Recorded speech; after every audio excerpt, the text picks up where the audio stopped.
বৃদ্ধ ভিখারি ভিক্ষা চাচ্ছিলেন। এমন সময় এক ব্যক্তি তার পিছন দিক থেকে এসে পা দিয়ে তাকে খুঁচা মারল।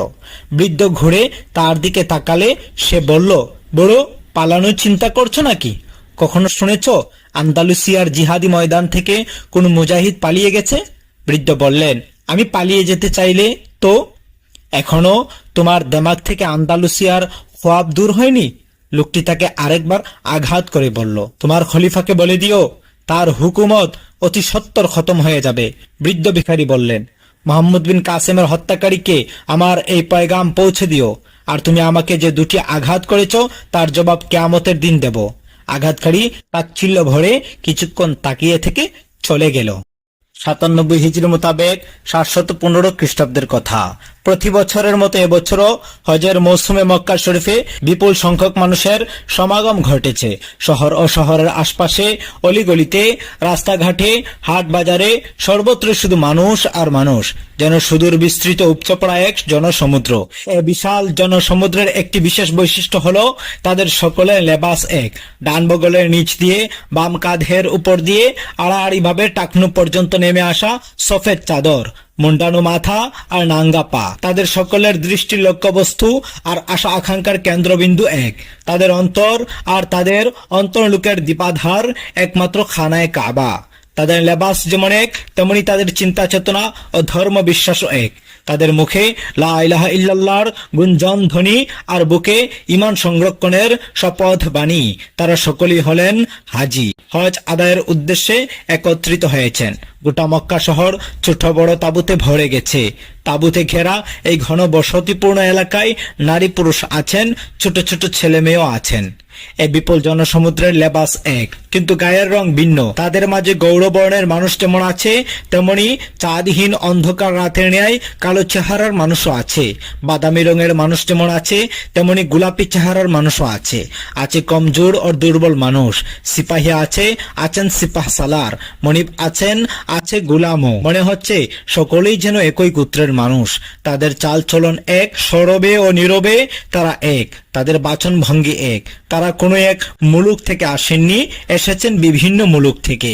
তাদের মধ্যে কেউ এসেছেন আফ্রিকা থেকে, কেউ আবার চীন থেকে, কেউ এসেছেন ইরান থেকে, কেউ আবার তুরান থেকে।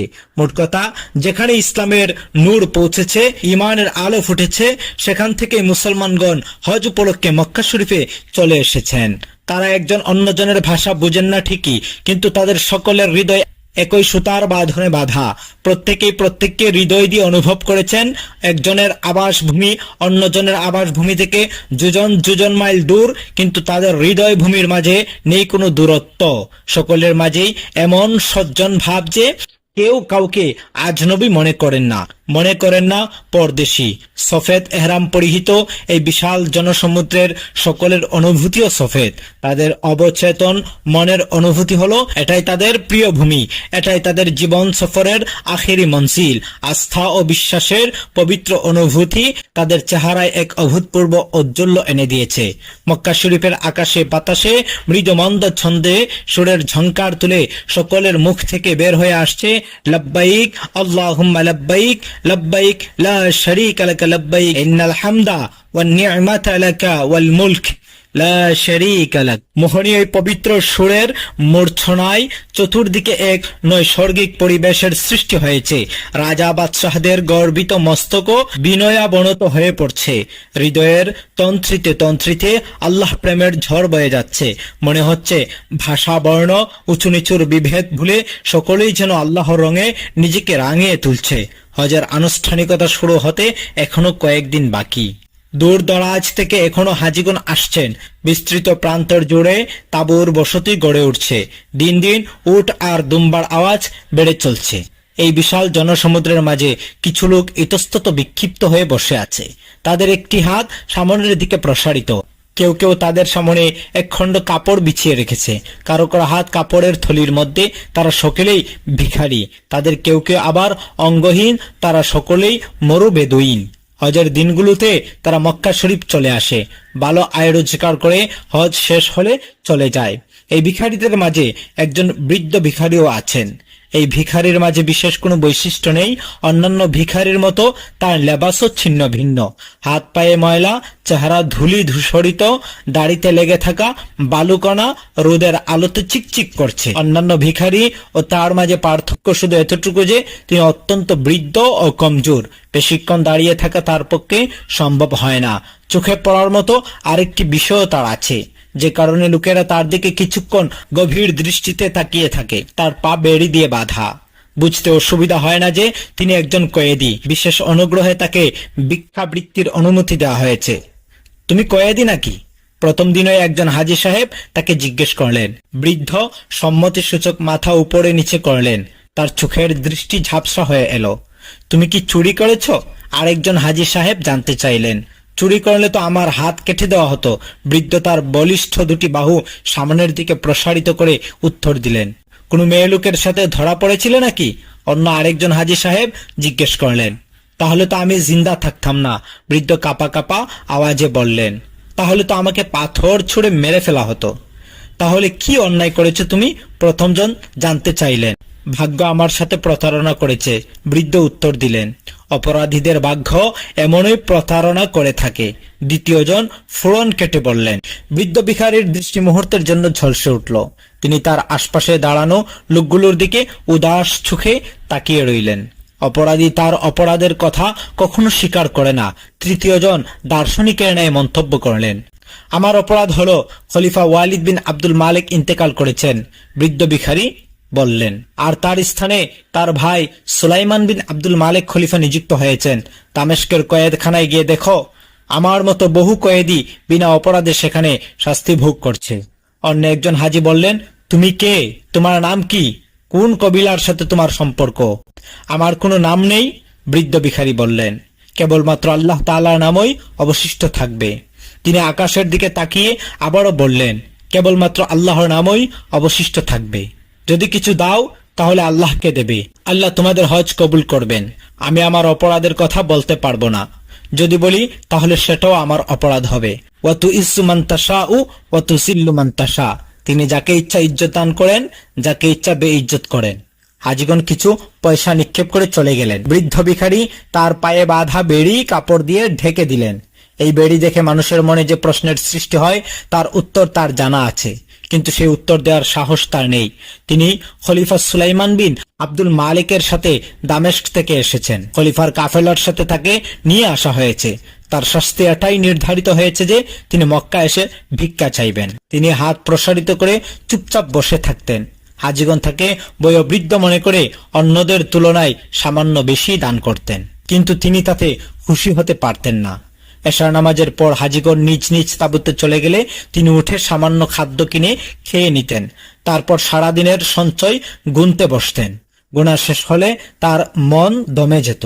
তিনি আরো বেশি দুঃখ ভারাক্রান্ত হয়ে পড়তেন। হজের এই কয়েকটি দিনে তাকে 2 লাখ দিনার সংগ্রহ করতে হবে। অল্প সময়ে এই বিপুল পরিমাণ অর্থ সংগ্রহ করা তার পক্ষে কিছুতেই সম্ভব হবে না। তার মনে হতো তিনি চুপচাপ বসে থাকেন বলেই পয়সা কম পান।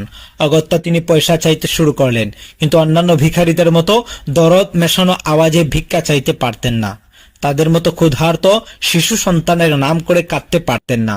তিনি একটি মাত্র কথাই বলতেন, তিনি যাকে ইচ্ছা ইজ্জত দান করেন, যাকে ইচ্ছা বেইজ্জত করেন। বৃদ্ধ ভিখারি ভিক্ষা চাচ্ছিলেন।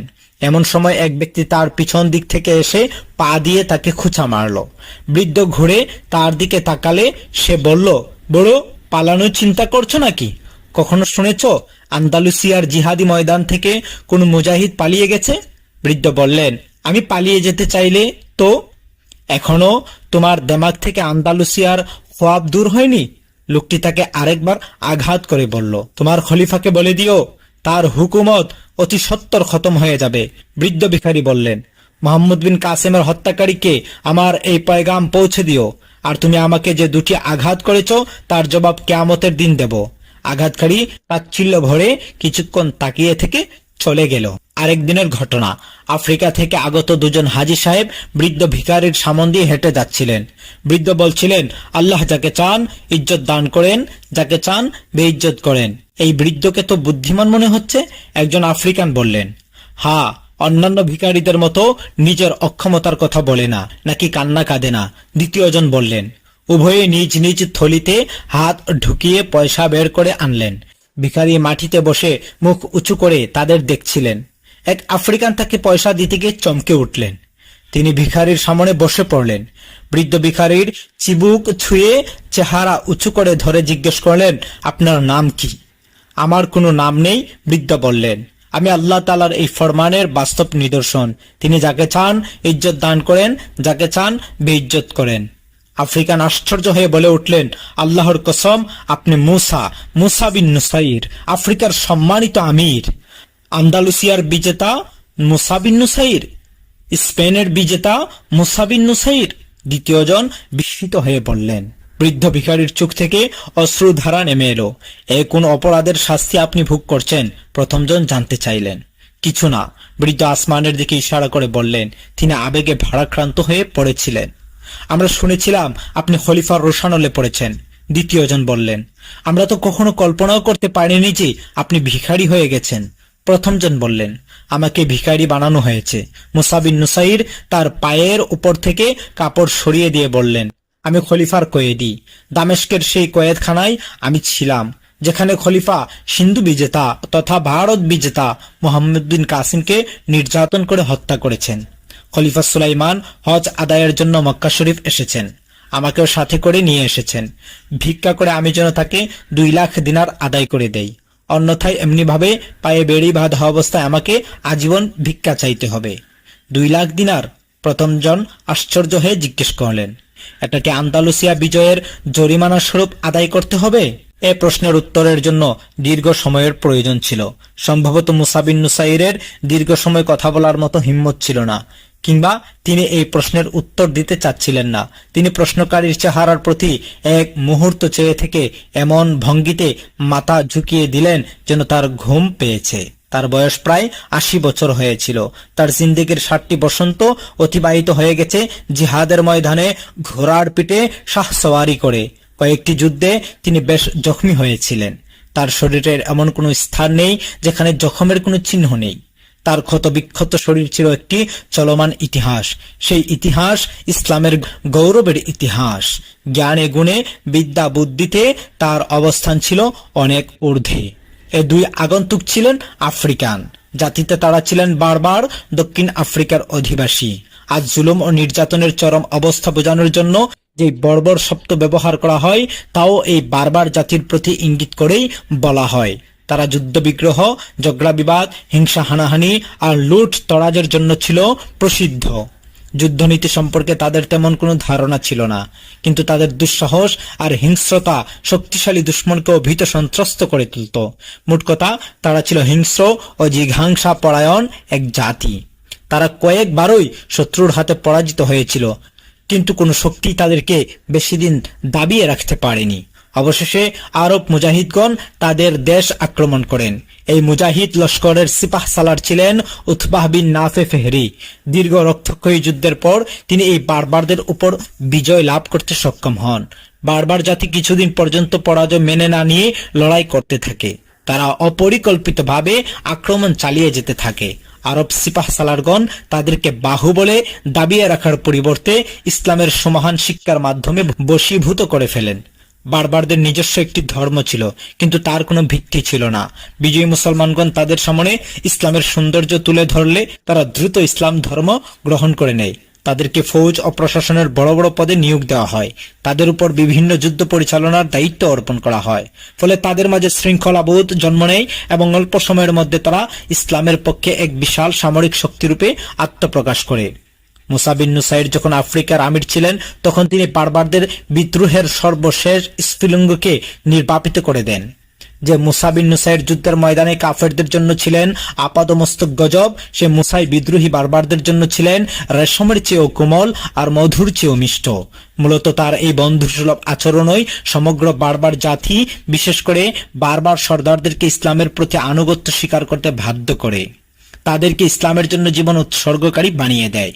হজ করতে আসা বারবার সেই 2 সর্দারও প্রকৃত মুসলমান হিসেবে মুসা বিন নুসাইরের হাতে দীক্ষা নিয়েছিলেন। তারা নিজেদেরকে প্রকৃত মুসলমান হিসেবে গড়ে তুলেছিলেন। তাদের মধ্যে একজন হলেন ইউসুফ বিন হারেস, অন্যজন খিজির বিন গিয়াস। ইসলাম গ্রহণের পর তাদের এই নাম রাখা হয়। তারা উভয়ে মুসা বিন নুসাইরকে ভিখারি রূপে দেখা সত্ত্বেও আগের মতোই সম্মান ও তাজিম প্রদর্শন করছিলেন।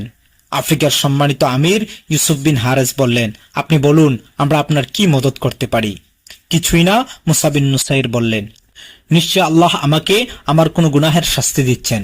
কিছু একটা বলুন ইবনে নুসাইর, আপনি চাইলে আমরা খলিফার বিরুদ্ধে বিদ্রোহ ঘোষণা করব। খিজির বিন গিয়াস বললেন। ইউসুফ বিন হারেস মুসার কানে কানে বললেন, আমরা সুলাইমান বিন আব্দুল মালিককে হত্যা পর্যন্ত করতে পারি। তিনি হজ আদায়ের জন্য এসেছেন, কিন্তু লাশ হয়ে দামেস্কে ফিরে যাবেন। তারপর কি হবে? মুসা বিন নুসাইর জিজ্ঞেস করলেন। নতুন খলিফা আপনাকে এই শাস্তি থেকে অব্যাহতি দেবেন। ইউসুফ বললেন, আমরা বুঝতে পারছি আপনি সুলাইমান বিন আব্দুল মালিকের ব্যক্তিগত আক্রোশের শিকার হয়েছেন। আমি যদি তাকে হত্যা করাই, তাহলে আমিও আল্লাহর দরবারে ব্যক্তিগত হিংসা চরিতার্থকারী হিসেবে অপরাধী সাব্যস্ত হব। মুসা বিন নুসাইর বললেন, আমি নিজেই তার বিরুদ্ধে বিদ্রোহ করতে পারতাম, কিন্তু বন্ধু আমার, আপন প্রাণের চেয়েও ইসলামের আজমত আমার নিকট অনেক বেশি প্রিয়। আমি এবং আমার পূর্ববর্তী আমিরগণ আফ্রিকায় তোমাদের জাতিগত বিদ্রোহ কেন দমন করেছিলাম? তোমাদেরকে গোলাম বানানোর জন্য নয়, বরং মুসলমানদের মাঝে ঐক্য ও সংহতি বজায় রাখার জন্য, কাফেরদের বিরুদ্ধে মুসলমানদের শক্তি বৃদ্ধি করার জন্য। আমি আর কদিন বাঁচব? আমার জীবন আকাশে আর কয়টি চাঁদ উদিত হবে? সুলাইমানও চিরকাল বেঁচে থাকবে না, তাকেও একদিন মরতে হবে। একমাত্র দিন ইসলামী জিন্দা থাকবে। একবার যদি খেলাফতের বিরুদ্ধে বিদ্রোহ হয়, তাহলে এই বিদ্রোহের আগুন শেষ করল রাষ্ট্রকে আক্রান্ত করবে যেখানে ইসলামী হুকুমত প্রতিষ্ঠিত হয়েছে। আমাকে তো কেবল নিজেকে বাঁচালে চলবে না, প্রাণপ্রিয় ধর্ম ইসলামকেও বাঁচাতে হবে। এই দুই বারবার সর্দার যখন মুসা বিন নুসাইরের নিকট খলিফা সুলাইমানকে হত্যা করার পরিকল্পনা পেশ করছিলেন আর তার খেলাফতের বিরুদ্ধে বিদ্রোহ করার কথা বলছিলেন, সেই মুহূর্তে এক হাজী সাহেব তাদের সামনে এসে দাঁড়ালো। সে আগ্রহ নিয়ে তাদের কথা শুনতে লাগলো। ইউসুফ তার দিকে তাকিয়ে বললেন, তুমি কি এই বৃদ্ধ ভিখারির তামাশা দেখছো? তাকে কিছু দিতে হলে আল্লাহর নামে দিয়ে চলে যাও। আমার আফ্রিকান ভাই, লোকটি বলল, আমি তোমাদের কথা শুনছিলাম। এই বৃদ্ধের দুঃখের কথা শুনে আমার অন্তর ভারাক্রান্ত হয়ে গেছে। আল্লাহর কসম, এই বুজুর্গ যদি আমাকে নির্দেশ দেন, তাহলে আমি জীবন বাজি রেখে খলিফাকে হত্যা পর্যন্ত করতে পারবো। এই মহান ব্যক্তিকে যে চিনতে পারবে, সে এই কথাই বলবে যা তোমরা বলছো আর আমি বলছি। তুমি কে? খিজির তাকে জিজ্ঞেস করলেন। কথার টানে তোমাকে শামের অধিবাসী বলে মনে হচ্ছে। হ্যাঁ, লোকটি বলল, তোমরা ঠিকই বুঝতে পেরেছ, আমি শামের অধিবাসী। লোকটি তার থলি খুলে 2টি দিনার বের করে মুসা বিন নুসাইরের কোলের উপর নিক্ষেপ করে বলল, আমি অতি সত্বর তোমাদের সাথে সাক্ষাৎ করব এবং কোনো ভালো সংবাদ নিয়ে ফিরে আসব। এই বলে লোকটি চলে গেল। যে ব্যক্তি আপনাকে চিনতে পারবে, সে আপনার মুক্তির জন্য জীবন বাজি রাখতে প্রস্তুত হয়ে যাবে। খিজির বললেন, কিন্তু নিজের জন্য আমি অন্যকে বিপদে ফেলতে পারি না। মুসা বিন নুসাইর বললেন, আমি কেবলমাত্র আল্লাহর কাছেই মুক্তি কামনা করি। আপনার মুক্তিপণের 2 লাখ দিনার আমরা আদায় করে দেব। ইউসুফ বললেন, তবে আফ্রিকা ফিরে যাওয়ার পর তা সম্ভব হবে। এখন তো আমরা শুধুমাত্র পথের পাথেও নিয়ে এসেছি। আমার কবিলা আপনার কথা শুনলে 1.5 দিনারের স্তূপ লাগিয়ে দিবে। খিজির বললেন। এই দুই বারবার সর্দার মুসা বিন নুসাইরের সামনে থেকে উঠার নামই নিচ্ছিলেন না। তাদের মনের মাঝে মুসার প্রতি ভক্তি ও আবেগের এমন এক ঝর্ণাধারা বয়ে চলছিল যে তারা চাচ্ছিলেন মুসাকে এখান থেকে উঠিয়ে নিজেদের সাথে নিয়ে যাবেন।